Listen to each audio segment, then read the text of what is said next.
विष्णु इंद्र भगवान नारायण इंद्र नीलमणि से भगवान शंकर का पूजन करता है और माँ भगवती लक्ष्मी स्फटिक के लिंग को बना करके लिंग से भगवान नारायण भगवान शंकर का पूजन करते हैं। इंद्र नीलमया विष्णु ब्रह्म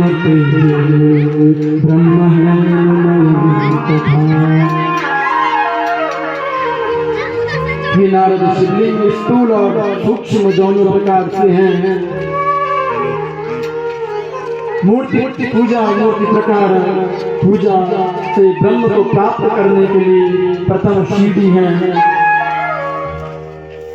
जैसे एक सीढ़ी पर जाने के लिए पैर रखने के लिए पहले दूसरी सीढ़ी पर चढ़ने के लिए पहली सीढ़ी को हमें पार करना पड़ेगा।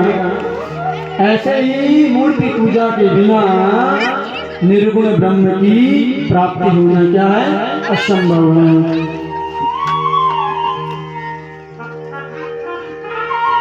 गंगे चंदन पुष्पादि किमर्था प्रतिमा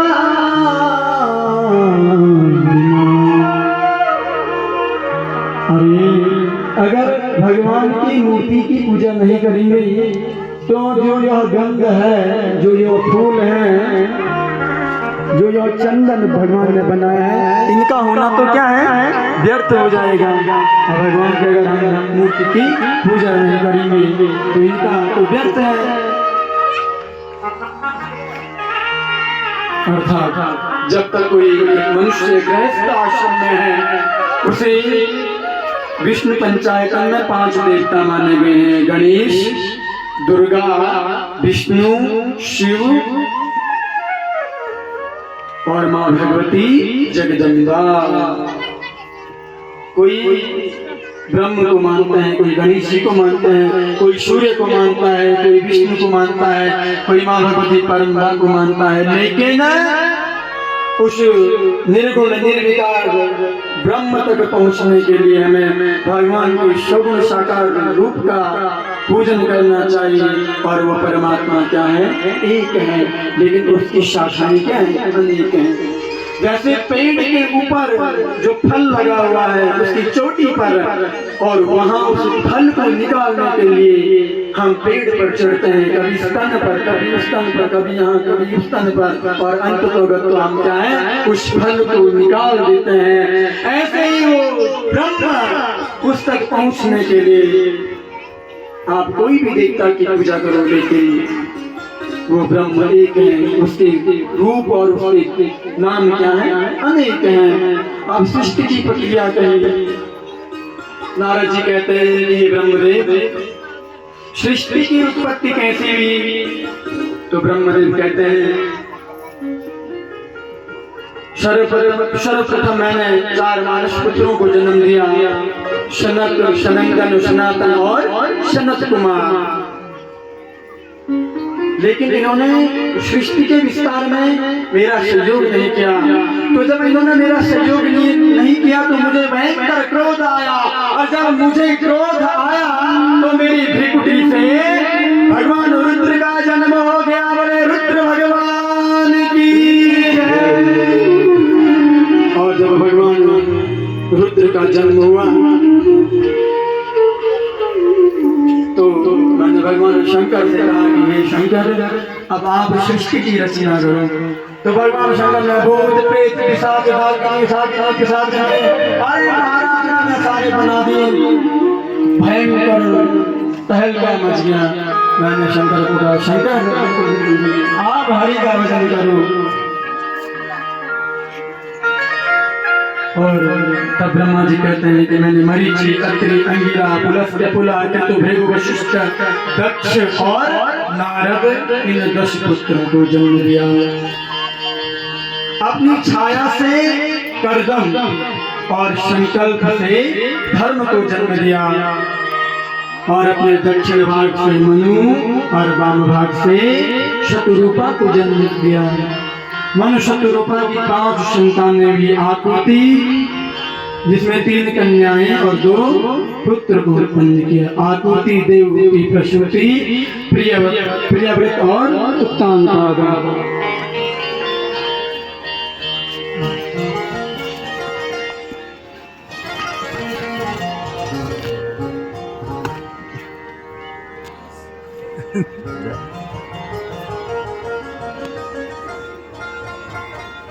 नारद जी कहते हैं कि अब मुझे और जिज्ञासा उत्पन्न हो रही। तो नारद जी कहते हैं कि अब मुझे आप कुबेर के बारे में बताइए कि भगवान शंकर और कुबेर की मित्रता कैसे हुई। तो और नारद जी पुनः कहते हैं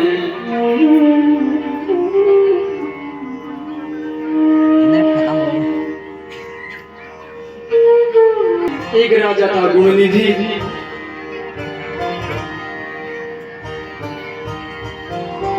नारद जी भगवान ब्रह्मा नारद जी को कहते हैं काम एक नगर है, उस नगर में यज्ञदत्त नामक का एक ब्राह्मण रहता है। उसका एक बेटा हुआ, उसका नाम क्या है? गुणनिधि। गुणनिधि आज कुशंग में पड़ गया। देवता ब्राह्मणों का अपमान करने लगा।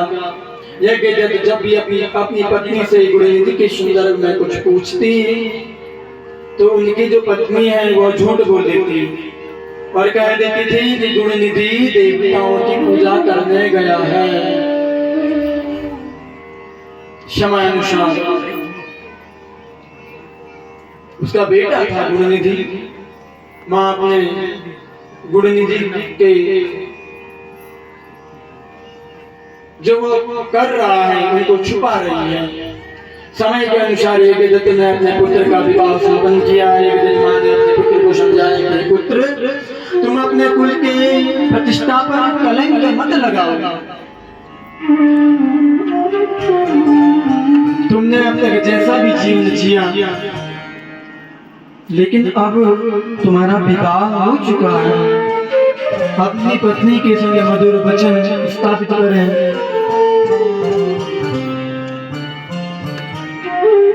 तुम्हारे पिता, मामा, भाई भाई सब क्या पढ़े लिखे हैं। अब तुम दुष्ट आचरण करना क्या कर दो, छोड़ दो। गुणनिधि दान आदि में मिलने वाली अंगूठी आदि को जुआरियों को क्या कर देता था, बेच देता था। एक दिन यज्ञदत्त ने एक जुआरी के हाथों में अपनी पत्नी की अंगूठी को देख दिया। यज्ञदत्त ने, जो बेटे ने बेच दिया गुणनिधि ने, तो उसको देख लिया किसी जुआरी के हाथों देख लिया। यज्ञदत्त जी ने उस जुआरी से पूछा, अंगूठी के बारे में प्रश्न किया। जुआरी ने वस्त्र आभूषण यज्ञदत्त को दिखाए और उसके पुत्र ने वह अंगूठी जुआरी को बेच दिया। यज्ञदत्त ने घर आकर अपनी पत्नी से अंगूठी के बारे में पूछा कि वह जो सोने की जो अंगूठी है वो कहाँ है? तुम्हारी साड़ियां कहाँ हैं? तांबे की घटी कहाँ है? अंत में क्रोध में आकर यज्ञदत्त ने अपनी पत्नी और पुत्र को घर से निकाल दिया। गुणनिधि को बहुत पश्चाताप हुआ। एक दिन रात में गुणनिधि को बहुत तेज भूख लगी। उसने देखा कि एक शिवालय पर एक सेठ का परिवार पूजन करने के लिए आया हुआ है। रात्रि में पूजन करके जब वह सो गए तो गुणनिधि चुपके से मंदिर में आया और रात्रि के समय में एक दीपक का प्रकाश मंद पड़ रहा था। उसकी लौ जो है, दीपक की जो लौ है वह कम हो रही थी।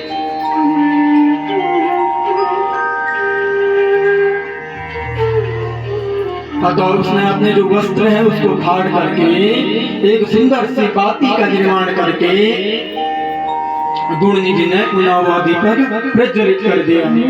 गुणनिधि मंदिर में चढ़ाए हुए पकवानों को लेकर भाग रहा था। उसे भूख लगी थी, भगवान शंकर के मंदिर में गया, दीपक बुझ रहा था, उसने दीपक जलाया, जो पकवान था उसको लेकर के जब भाग रहा था तो आघात से उसका जो पांव है वो किसी सोए हुए व्यक्ति पर लग गया, बढ़ गया। बड़ी जोर से वो व्यक्ति चिल्लाने लगा। अंत में पूर्व रक्षकों ने गुणनिधि को पकड़ लिया और गुणनिधि को इतना मारा कि शिवालय में गुणनिधि की मृत्यु हो गई। यमदूत गुणनिधि को जब यमलोक ले जाने लगे, उसी समय भगवान शंकर के गण वहां आ गए। यमदूतों ने कहा कि इसे यमलोक ले जाना है, लेकिन शिव गणों ने उसे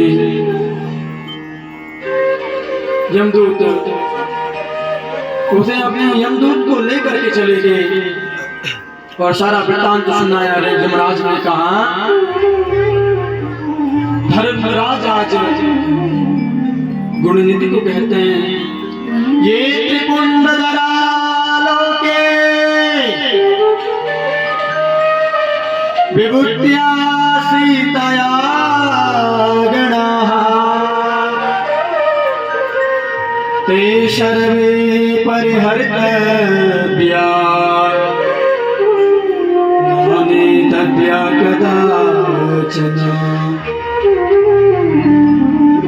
जो त्रिपुंड धारण करते हैं, शरीर में भस्म लगाते हैं, भगवान शंकर के वेश को धारण करते हैं, अथवा भगवान की जीविका चलाने के लिए भगवान, आजकल देखिए भगवान शंकर का भेष को बना करके लोग जाते हैं। आपने ध्यान तो आते होंगे इधर में, भोले बाबा बन करके दे दे माई कहते हैं, यानी शहरों में बहुत हैं। उन्हें मेरे पास मत लेकर के आना। जो भगवान शंकर का भक्त है, भस्म माथे पे भस्म का त्रिपुंड लगाते हैं, उन्हें क्या करना, मेरे पास लेकर के मत आना। कौन कह रहा है? यमराज कह रहा है अपने दूतों को। और गुणनिधि अगले जन्म में कलिंग देश का राजा अरिंदम का पुत्र हुआ, दम दुष्टों का दमन करने वाला हुआ राजा। दम शिवालय में दीपदान के अतिरिक्त और कोई धर्म तो नहीं मानता था। राजा दम अगले जन्म में अलकापुरी के राजा कुबेर हुए। कुबेर ने एक दिन काशीपुर में जाकर के 10,000 वर्ष तक कठोर तप किया। तप के प्रभाव से भगवान शंकर और माँ भगवती पार्वती प्रसन्न हुई। और आज जब माँ भगवती पार्वती और शंकर कुबेर के सामने में प्रकट हो गई, तो माता पार्वती को देखकर कुबेर को माता पार्वती से क्या होने लगी? ईर्ष्या होने लगी। और प्रेमम सौभाग्यम श्रीराम। और कुबेर की बाई आंख फूट गई। जब पार्वती को ईर्ष्या रूप में देखा तो कुबेर की वहीं पर बाई आंख फूट गई। तब भगवान शंकर ने पार्वती से कहा कि पार्वती, यह आपका पुत्र है, इसके ऊपर कृपा करो। शिव ने कहा, तो कुबेर से कहा कि तुम सारे निधियों के स्वामी और धन के दाता हो जाओ और मेरे साथ में हमेशा तुम्हारी मैत्री बनी हुई रहेगी और मैं अलकापुरी के पास निवास करूंगा। अंत में कुबेर ने माता पार्वती और भगवान शंकर को प्रणाम किया। पार्वती माता कहती है कि पुत्र, मेरे प्रति ईर्ष्या करने के कारण तुम कुबेर नाम से विख्यात होंगे। बोले कुबेर भगवान की। और आशीर्वाद देकर उन्हें उमा और महेश्वर अपने नाम को चले गए। बोले शंकर भगवान की।